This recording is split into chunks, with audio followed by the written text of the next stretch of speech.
रावत साहब, कैसे देखते हैं हिंदू विद्वान होने के नाते योगी आदित्यनाथ के बटे थे तो कटे थे के अब इसे सिर्फ एक चुनावी नारे के तौर पर देखा जाए, या जिस तरीके का समाज में एक ऐतिहासिक राजनीतिक विखंडन रहा है हिंदुओं का, जिस पैराफ्रेज का उन्होंने जिक्र किया, जिस घटना का उन्होंने जिक्र किया, उसको कैसे देखते हैं आप? फिर फजील अहमद साहब, आपका भी स्वागत, आ रही हूं आपके पास। पूर्णिमा जी, जो योगी आदित्यनाथ जी ने जो बोला है वो 100% सही है, इसमें कोई दो राय नहीं है।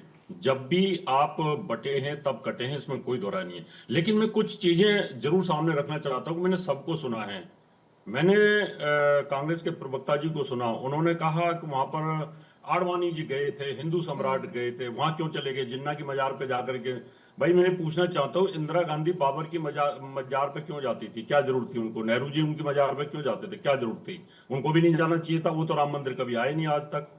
फिर इन्होंने कहा था कि मान सिंह की बेटी और उस खानदान को लेकर के इन्होंने बात करी और इन्होंने पर्सनल अटैक किया उप मुख्यमंत्री के ऊपर। उनका डीएनए चेक करा लीजिए।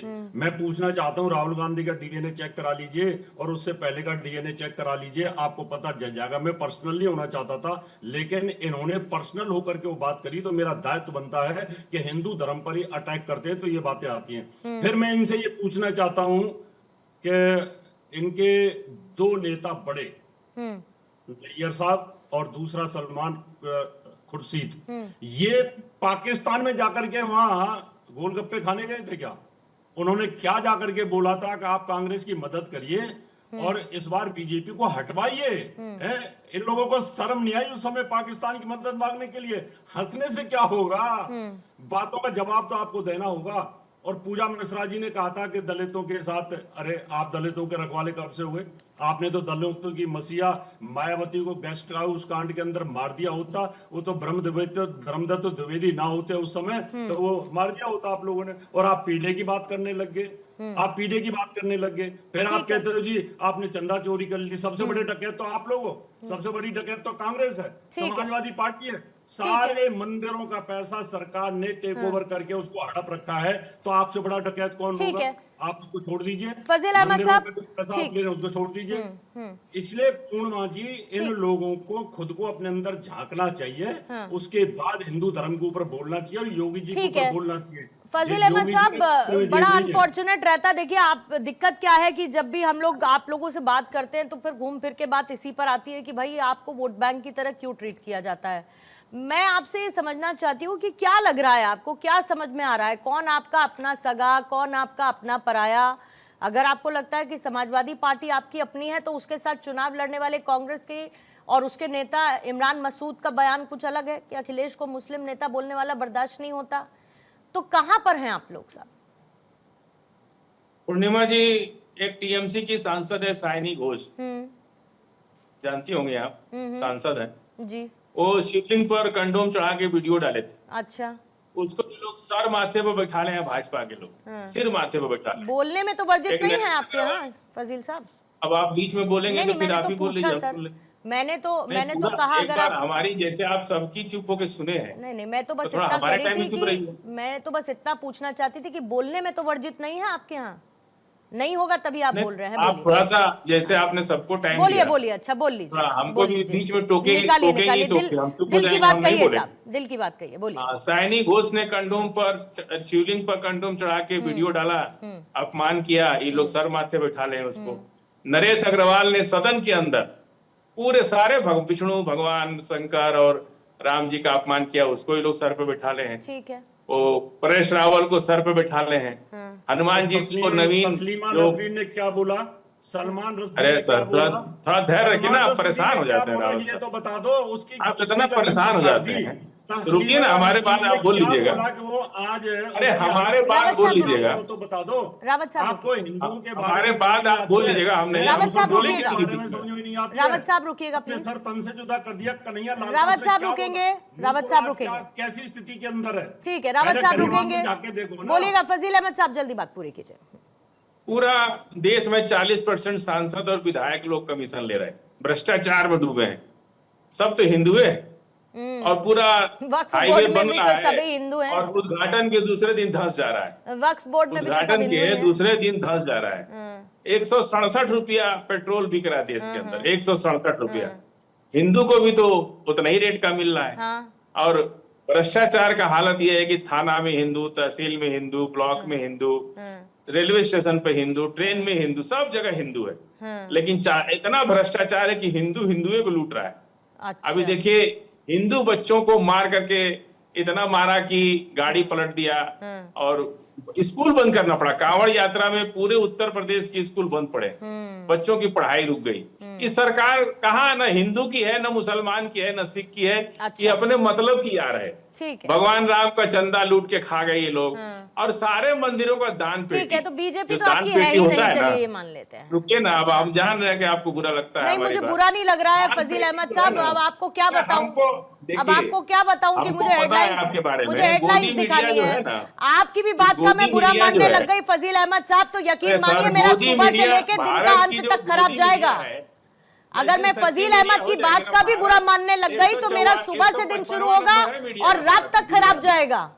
इतनी महत्ता मत दीजिए फजील अहमद साहब अपने आप को। नहीं है सर, सम्मान इतनी महत्ता नहीं है, मत दीजिए। इतना मेहनत किया आप लोगों ने, इतना सेल्फ सेंट्रिक नहीं होना चाहिए। भारत के मीडिया 154वें नंबर पे है। अरे इतना सेल्फ सेंट्रिक नहीं होना चाहिए फजील अहमद साहब, यही कह रही हूं मैं आपको। फजील अहमद साहब अपनी बात को पूरा कर लेंगे, 30 सेकंड्स रखेंगे। मुझे क्या पूरा करना है, आप लोग तो बीच में बोलती हैं, पूरा होने नहीं देती हैं। तो आपको लेकिन कुछ दुख नहीं इस पूरा बात का करना है, तो रहने देते हैं। दुख इस बात का है, दुख इस बात का है कि इस देश के अंदर 80 करोड़ लोग जो हिंदू ही हैं, बेचारे 5 किलो अनाज पे जिंदा है। 80 करोड़, 140 में 80 करोड़। और हमको लगता है कि 90% उसमें हिंदू है। स्थिति और ये जो कह रहे हैं ना हमारे डॉक्टर साहब कि हिंदू, अरे 15 करोड़ ही हिंदू है इस देश के अंदर, बाकी तो दलित है, पिछड़ा है, आदिवासी है। मुसलमानों में कितना गरीब का प्रतिशत है साहब? 15 करोड़। अरे ये मुसलमानों में गरीब का प्रतिशत बताइएगा जल्दी से। मुसलमानों में गरीब का प्रतिशत बताइएगा। बीजेपी को इसलिए चुन लिया, मुसलमानों में गरीब का प्रतिशत बताइएगा साहब। अरे बीजेपी को धर्म के नाम पर थोड़े चुना है। अरे मुसलमानों में गरीब का प्रतिशत बताइए, भाषण मत दीजिए। मुसलमानों में गरीब का प्रतिशत बताइए, भाषण मत दीजिए। अरे तो आप ही ना गरीब बना के रखे कितना अच्छा हम अच्छा ओहो जितना अच्छा सुनिए, आपका वक्फ बोर्ड पैसा लूटा जाए लूटा जाए लूटा जाए और गरीब मुसलमान को और गरीब बनाए दूसरे लोग। जेब में लेकर घूमते हैं आप लोग विक्टिम कार्ड, और ये निकाला विक्टिम कार्ड, देखिए आप ही तो बनाई है। तुरंत एकदम विक्टिम कार्ड निकालिएगा, देखिए आप ही लोग तो बनाती हैं। मतलब इससे ऊपर बढ़िए फजील अहमद साहब, इससे ऊपर बढ़िए। 20 सेकंड रावत साहब 30 सेकंड हो गया आपका सर, खत्म। 1 मिनट दे दिया आपको, जल्दी से रावत साहब। रावत साहब जल्दी बोलिए, 30 सेकंड। मैं सिर्फ ये बताना चाहता हूँ, अभी तो बोलने वाले थे, बोल नहीं पाए। इन्होंने कहा सिर्फ उसमें से 10-15% हिंदू हैं, ये बोलेंगे दलित। फाजिल भाई, आप बहुत ज्यादा दलितों के ऊपर बोलते हो।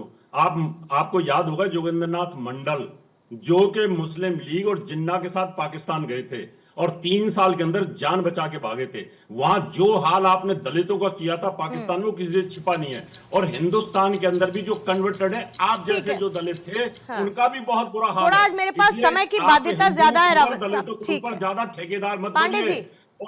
ठीक है, मेरे पास आज समय की बाध्यता थोड़ी ज्यादा है sir, I am really sorry. Pandey साहब बात पूरी करेंगे, 30 सेकंड्स।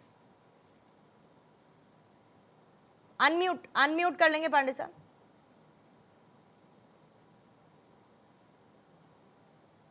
पूर्णिमा जी, अभी कौशल जी कह रहे थे हमने ये करके दिखाया। उत्तर प्रदेश में 7 एयरपोर्ट बनाए, 6 बंद हो गए, ये करके दिखाया। Bundelkhand express way, Ganga express way, green corridor, और अभी लखनऊ कानपुर, रोज नए नए पैच टूट रहे हैं, पंखे से सुखाया जा रहा है।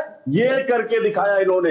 26,300 प्राइमरी स्कूल उत्तर प्रदेश में मर्जर के नाम पर बंद कर दिए गए। कहते हैं कि वो बच्चे कम थे। प्राइवेट स्कूलों में बच्चे पढ़ रहे हैं, सरकारी स्कूल में बच्चे क्यों कम हो रहे हैं? कौन जिम्मेदार है उसके लिए? और मुस्लिम समय होता तो पूछ लेती कि कांग्रेस ने कितनी सीटें जीतकर दिखाई उत्तर प्रदेश में। पूजा जी, क्लोजिंग कमेंट आपका।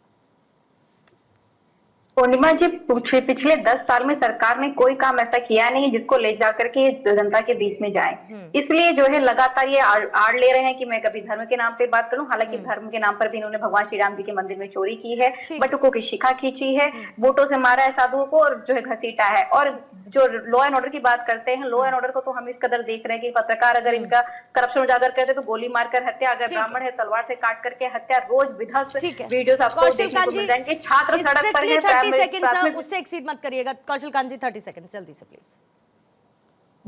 आपको ये देखना है कि जिस तरीके से फजलुल हमारे भाई बोले, उन्होंने ये बोला कि हर जगह हिंदुस्तान में डीएम एसपी सब कुछ हिंदू है, तो ये क्या उम्मीद करते हैं कि पाकिस्तान बना दें, सब जगह मुसलमान को बिठा दें?